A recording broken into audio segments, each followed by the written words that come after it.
你这身装扮，鹏鹏觉得，作为皇后，总在人群中五彩斑斓、金光闪闪的惹人注目不太好，还是素净一些。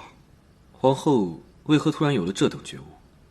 这段时间，我做了深深的自我检讨。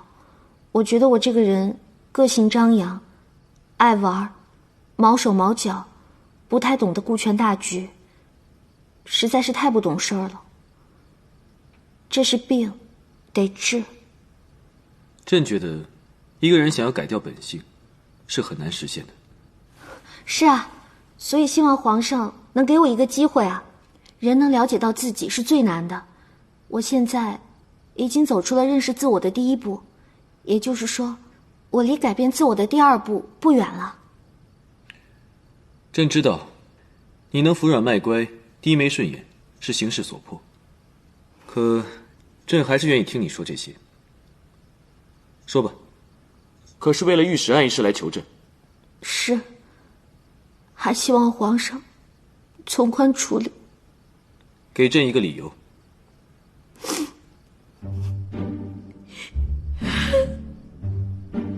杨爷那孩子还小，年少轻狂，血气方刚，不懂事儿。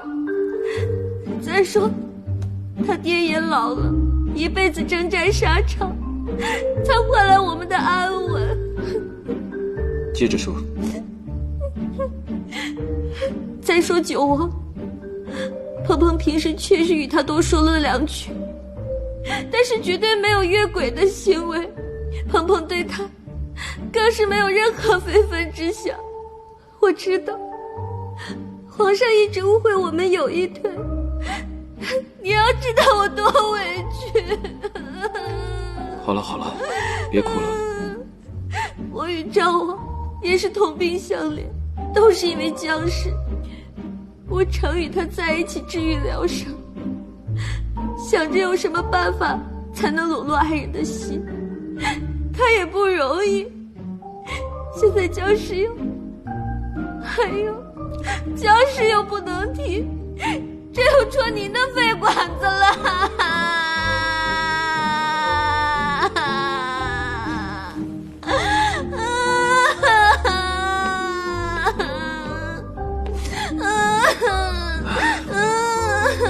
好了好了，不要哭了啊！别哭了，你这个哭法朕可受不了。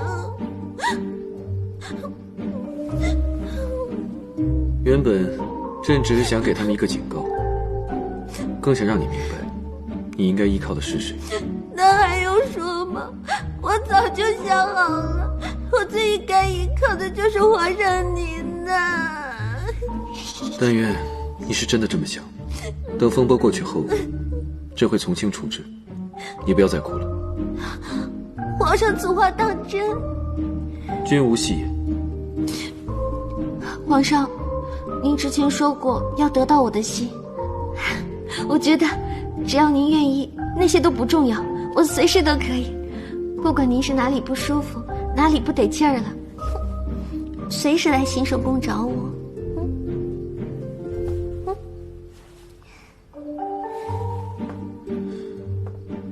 朕向你道歉，朕忘了刚才要和你保持距离了。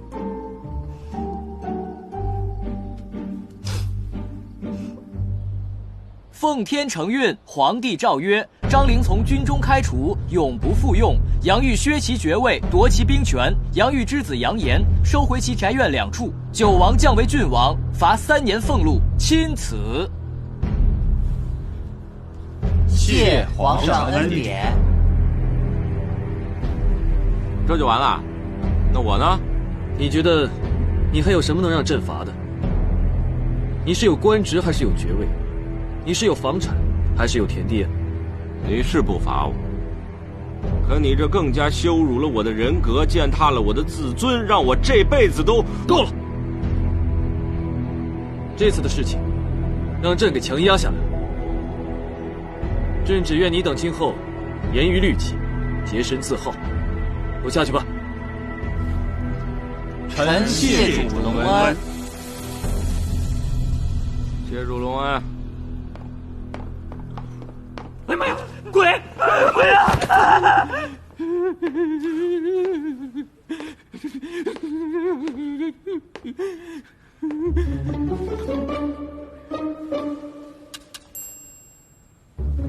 嗨。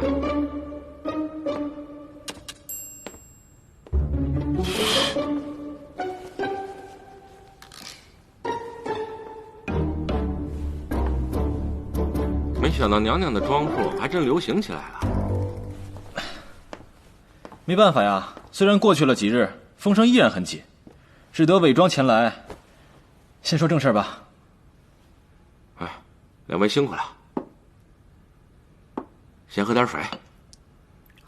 此次齐胜就是想警告我们，千万不要做不该做的事。他想杀我们，就是易如反掌。哎，本来这次以为自己命不久矣，谁知道还能逢凶化吉，躲过这一劫。你倒是个乐天派，齐胜没杀了我，可我老爹快把我打死了啊！此次齐胜看似没有危及任何人的性命，但实则却借机夺走了杨家的兵权，削去了我的爵位，这等于把我的实力全部夺走了。张陵乃张家最大的羽翼之一，让张陵离开军中，就等于让张家元气大伤。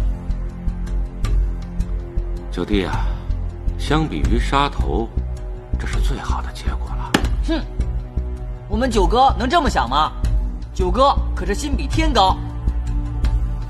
当然，他命并不比纸薄。